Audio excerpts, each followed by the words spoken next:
there's three parts of the hadith here. Taqwa of Allah subhanahu wa ta'ala.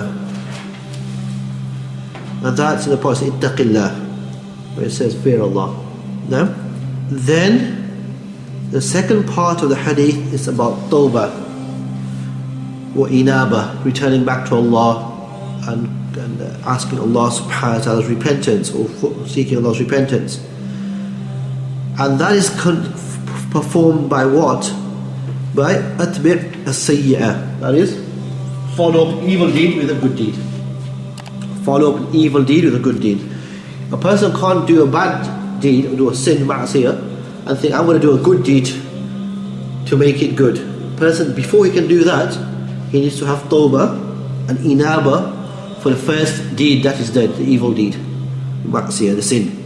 Order for Allah subhanahu wa ta'ala to accept that good deed as one that will wipe out yamhuha, one that will wipe out the evil, wipe out the evil, or tamhuha.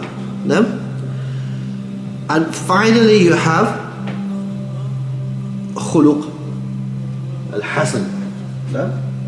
Khuluq al-hasan, khaliq al-nasa bi khuluq hasan. That is, interact with people with beautiful character, This is the three parts to this particular hadith. Now,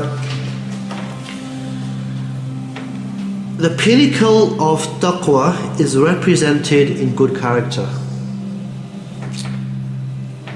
The pinnacle of taqwa is represented in good character. It's as if this hadith is telling you that the taqwa of Allah subhanahu wa ta'ala, starts off from keeping away from sins, and if a sin is performed, then to follow that with a good deed. And the end of all of that, all of the deeds that are there out there for a person to perform to please Allah subhanahu wa ta'ala, to gain entrance into paradise inshallah ta'ala. And the best of all of those is what? The pinnacle of all of that is good character. That doesn't mean a person neglects all the other faraid Allah has made compulsory upon him. No, we spoke about this previously. Where Hasan al-Basri, he mentioned, a person cannot get close to Allah subhanahu wa ta'ala except by what? By that which is compulsory upon him. He performs the compulsory, they have to continue to gain proximity to Allah, and the quickest way to proximity to Allah subhanahu wa ta'ala, like we mentioned, is through good character, and good character with Muslims and also with non-Muslims. When the Prophet ﷺ was asked, when the Prophet mentioned itba' sayyid al-hasan, when he was mentioned, follow up a bad deed with a good deed. The Prophet was asked about this by Sayyidina Mu'adh. He says, Ya Rasulullah, la ilaha illallah min al-hasanat. He says, it's saying, you saying or us saying la ilaha illallah, is it from the hasanat? And the Prophet ﷺ mentioned that it's from he said, min akbar al-hasanat, it's from the greatest of deeds, greatest of good deeds. So a person performs a bad deed, a person performs a sin. What should he do? Make tawbah to Allah subhanahu wa ta'ala, and thereafter follow up that bad deed by a good deed that will obliterate and efface it. Obliterate it and efface it. There's, however, certain deeds which performing a good deed following it will not obliterate and efface it.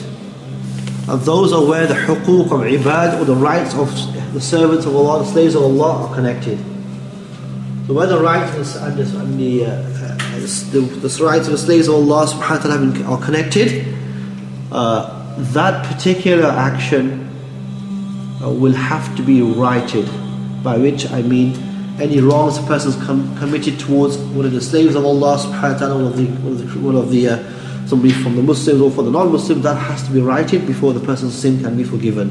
And a person doing another good deed won't obliterate that sin, won't efface that sin. Rather, a person is to yuslih bima fasad. The person has to rectify that which he has made or performed that is a misdemeanor or action that is wrong. So for example, if he's stolen the wealth of somebody, he should return it back to that person.